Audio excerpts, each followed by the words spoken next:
Բարի երեկո սիրելի հայրենակիցներ, սա արդեն մեր երկրորդ հաղորդումն է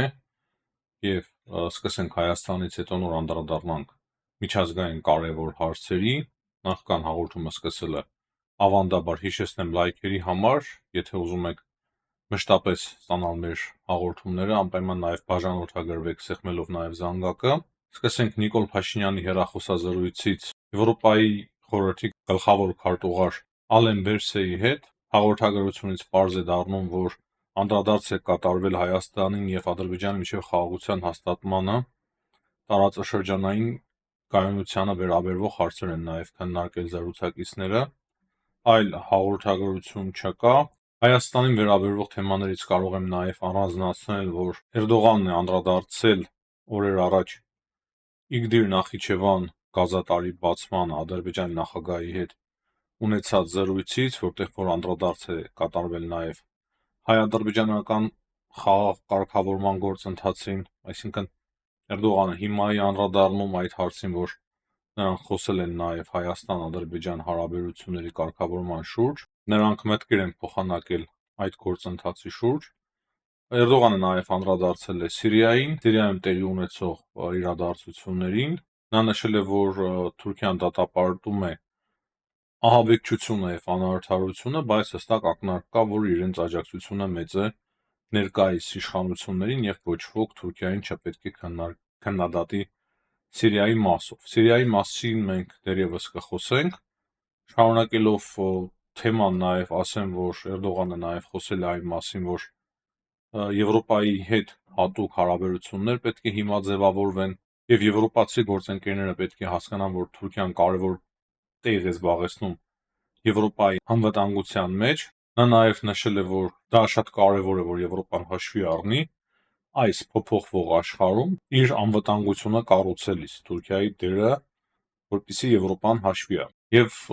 իր պատկերացմամբ շատ լավ կլինի, որ Եվրոպան իր անվտանգության ռազմավարությունը կայացնելիս նաև հաշվի առնի Թուրքիայի դերը եւ տեղը։ Նա նաև խոսել է այն մասին, որ ուզում է հարաբերությունները ավելի բարելավել Եվրոպայի հետ եւ վերջնական հաշվում Թուրքիան դառնա Եվրոմիության անդամ։ Տեսնում եք, մի քանի օր է արդեն Թուրքիայի իշխանությունները մոտ 1 շաբաթ է մի փոքր ավել է հստակ խոսում են այն մասին, որ իրենք չեն հրաժարվել Եվրոմիության դառնալու անդամ դառնալու ծրագրից, նաեւ ցանկանում են Եվրոպայի անվտանգության մաս դառնալու։ Ես նշել եմ հստակ իմ կարծիքը այս ամենի վերաբերյալ, մի մասը համաձայն չէ մեզ հետ, գիտեմ մի մասը համաձայն է, բայց ասեմ հետեւյալը, եթե մենք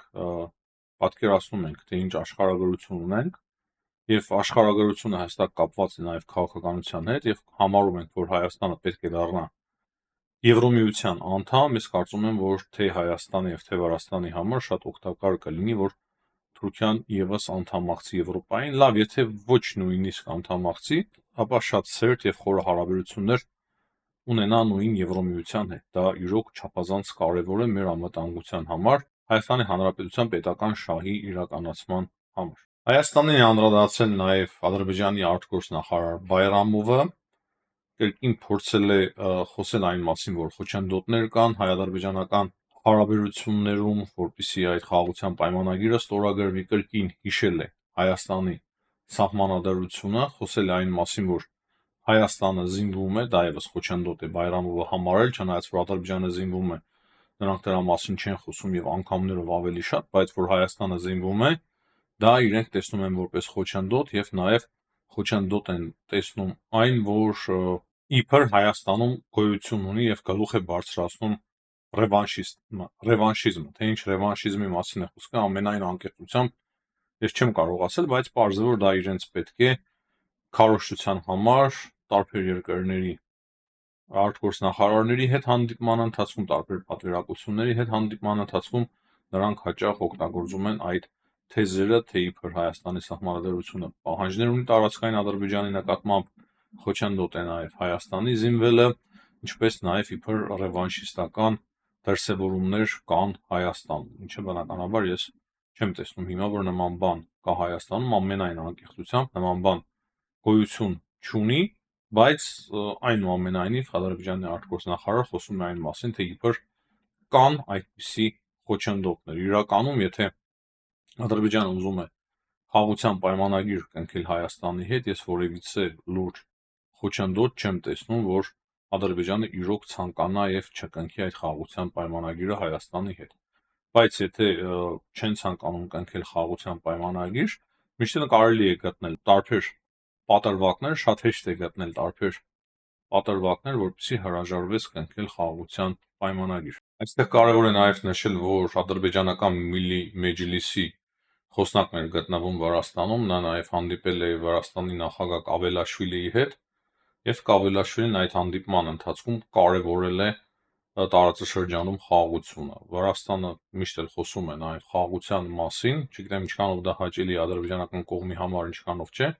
բայց արդարության համար Վրաստանը, վրացական կողմը միշտ էլ ադրբեջանական գործընկերների հետ հանդիպելիս, ինչպես նաև հայկական գործընկերների հետ հանդիպելիս միշտ խոսում են այն մասին, որ չափազանց կարևոր է, որ տարածաշրջանում լինի խաղաղություն, հաստատվի խաղաղություն, եւ դրանից բացի միշտ էլ իրենց աջակցությունն են առաջարկում, վրացական կողմը միշտ խոսում է այդ մասին, ինչը բնականաբար ողջունելի է, քանի որ հստակ Վրաստանի դիրքորոշումը ուղղված է խաղաղության, ամենայն դեպս պաշտոնապես այդպես է հայտարարվում եւ դա շատ լավ է եւ հուսանք որ նաեւ վրացական կողմի դիրքորոշումը գոնե ինչ որ չափով նաեւ հաշվի առնում ադրբեջանական կողմը։ Կարծում եմ կարևոր է նաեւ անդրադառնալ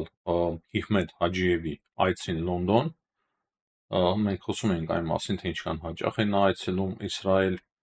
եւ հիմա նա այցելել է Լոնդոն եւ այնտեղ հանդիպումներ է ունեցել։ Մասնավորապես նա հանդիպել է Մեծ Բրիտանիայի, Եվրոպայի գծով, Հյուսիսային Ամերիկայի արտասահմանյան տարածքների հարցով պետական նախարարի հետ, ինչպես նաեւ մի շարք այլ քաղաքական գործիչների հետ։ Նա հանդիպում է ունեցել Մեծ Բրիտանիայի ազգային անվտանգության հարցերով խորհրդականի հետ։ Քննարկել են երկկողմ հարաբերությունները, բայց մենք հասկանում ենք, որ այդպիսի հանդիպումները հետաքրքիր են հիմա։ Ադրբեջանը իրոք ցկտում է բարելավել իր հարաբերությունները հիմա Ամերիկայի Միացյալ Նահանգների հետ, գիտենք նաև, որ Իսրայելը ակտիվ մասնակցում է այդ գործընթացին, Մեծ Բրիտանիայի հետ նրանք վաղուց լավ խորը հարաբերություններ ունեին, բայց մենք նաև գիտենք հիմա Մեծ Բրիտանիայի դիրքորոշումը Եվրոպայի հետ թե ինչ սինխրոն է հիմա աշխատում Մեծ Բրիտանիան եւ անվտանգության հարցերով փաստացի լուրջ համաձուլում է տեղի ունենում եվրոպական անվտանգության համակարգի եւ եվրոպականի եւ կարծում եմ, որ Մեծ Բրիտանիայի միջոցով նաեւ Ադրբեջանը հիմա փորձում է նաեւ կարգավորել հարաբերությունները տարբեր եվրոպական երկրների հետ։ Ես նույնիսկ չեմ բացառում, որ Ադրբեջանը փորձի, կարող այս պահին փոքր ֆանտաստիկայի ժանրից է, բայց Ադրբեջանը նաեւ փորձի հարաբերությունները բարելավել Ֆրանսիայի հետ, հաշվի առնելով այն, որ Ֆրանսիայի հեղինակությունը բավականին լուրջ ձևով աճել է եւ աճում է, եւ Եվրոպայի հիմնական անվտանգության երաշխիքը դառնում է Ֆրանսիան։ Ֆրանսիան, Մեծ Բրիտանիան եւ Գերմանիան, ինչպես մենք արդեն գիտենք եւ հասկանում ենք, դառնում են Եվրոպայի անվտանգության երաշխավորները եւ ամենահիմնական եւ կարեւոր անվտանգության երաշխավորը Եվրոպայի դա Ֆրանսիան է, որը որ ունի միջուկային զենք։ Եվ այս առումով բավականին հետաքրքիր է Ադրբեջանի նախագահի օգնական Հիհմետ Հաջիևի այցը Լոնդոն։ Նաև Հայաստանի մասով կարող եմ ավելացնել, որ վաղը Եվրոպական խորհրդարանը քննարկելու է Բաքվում հայերի ապօրինի կալանավորման եւ կեղծ դատավարությունների հարցը։ Այս հարցը փաստացի արդեն հստակ տեղեկություն կա, որ քննարկվելու է վաղը Եվրոպական խորհրդարանում։ Դրանից բացի հաջորդ օրը արդեն դեկտեմբերի 13-ին այս հարցի շուրջ նաև բանաձևի քվեարկություն է տեղի ունենալու։ Դրանից բացի Շվեյցարիայի վերին պալատում մարտի 18-ին քննարկումներ են տեղի ունենալու Լեռնային Ղարաբաղի հարցի շուրջ, Լեռնային Ղարաբաղ հայերի խաղաղ վերադարձի, անվտանգության երաշխիքների, այս թեմաներով քննարկում է տեղի ունենալու նաև Շվեյցարիայում։ Եթե չեմ սխալվում, միտեղ նաև տեսա, որ այդ քննարկումները նախաձեռնել են Լեռնային Ղարաբաղի խորհրդարանականներ, եթե սխալվում եմ, անպայման սիրելի հայրենակիցներ գրեք դա մեկնաբանությունների մեջ, բայց շատ կարևոր է մեկ բան հասկանալ, որ եթե այդպիսի կոչեր են տեղի ունեցել Լեռնային Ղարաբաղի ազգային ժողովի ներկայացուցիչների կողմից, Արցախի ազգային ժողովի ներկայացուցիչների կողմից, այդ կոչերը որտեղից են տեղի ունեցել եւ ինչու եւ ում օգնությամբ են հասել դրանք Շվեյցարիայի վերին պալատ։ Դա հիմա ավել ոչինչ չեմ ասում, բայց շատ կարեւոր է դա հասկանալ, թե ովքեր են այդ ամենը իրոք նախաձեռնել եւ նպատակը իրականում ինչում է կայանում։ Բնականաբար մենք միշտ էլ խոսել ենք այն մասին եւ խոսում ենք, որ Արցախահայությունը պետք է իրավունք ունենա անվտանգ ձևով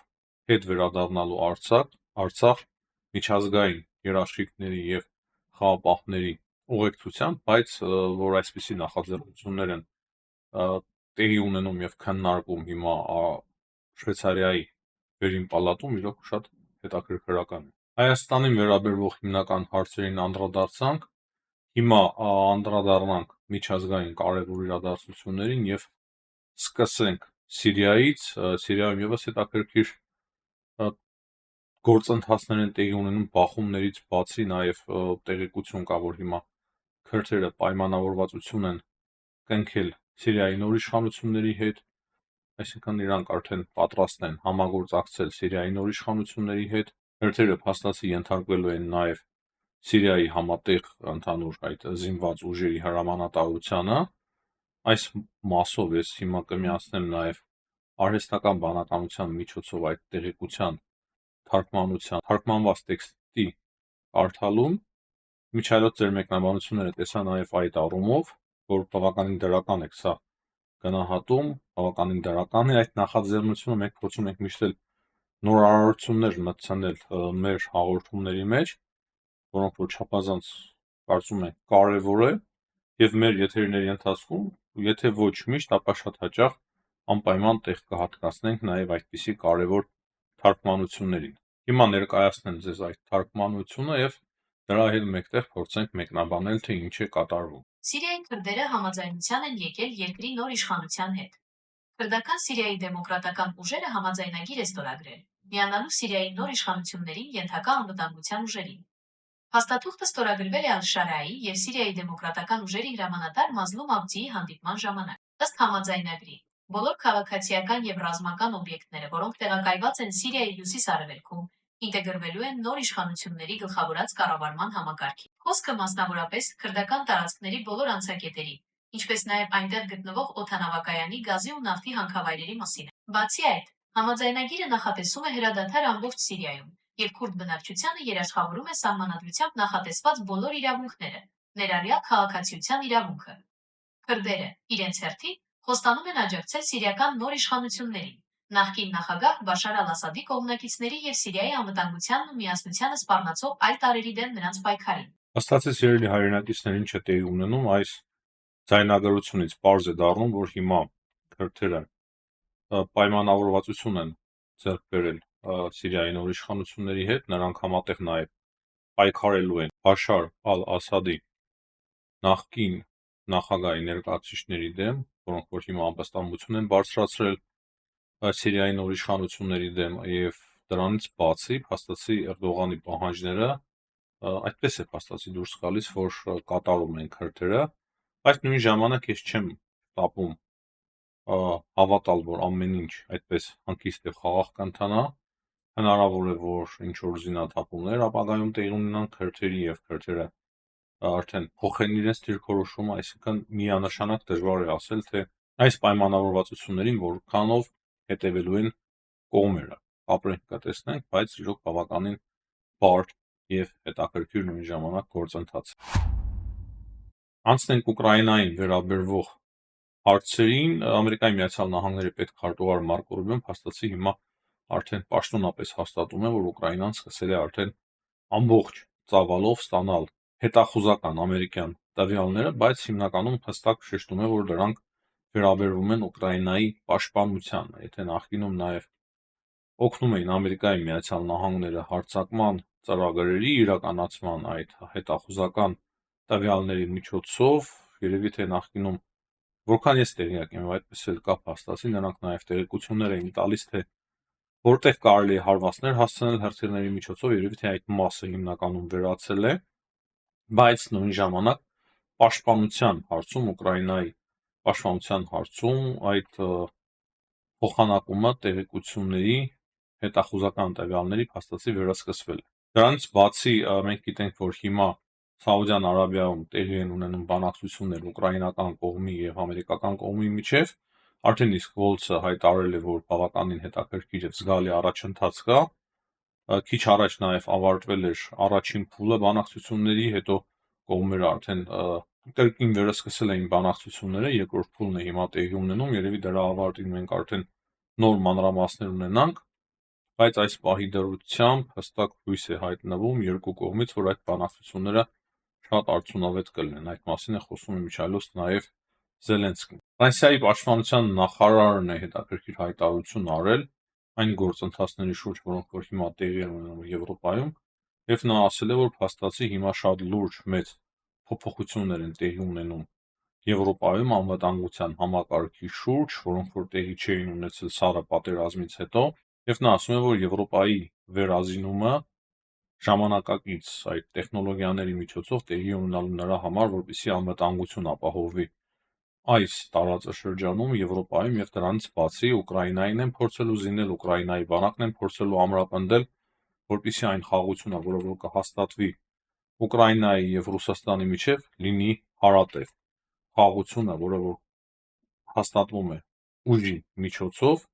լավ երաշխիք է լինելու նրա, որ Ռուսաստանը այլևս չի հարձակվի Ուկրաինայի վրա եւ շատ կարևոր տեղ է զբաղեցնելու փաստացի Ուկրաինան եւ Ուկրաինայի զինված ուժերը Եվրոպայի անվտանգային համակարգի պահպանության գործում։ Իրոք շատ հետաքրքիր է հիմա լսել եվրոպական քաղաքական գործիչների, ինչպես նաեւ ռազմական փորձագետների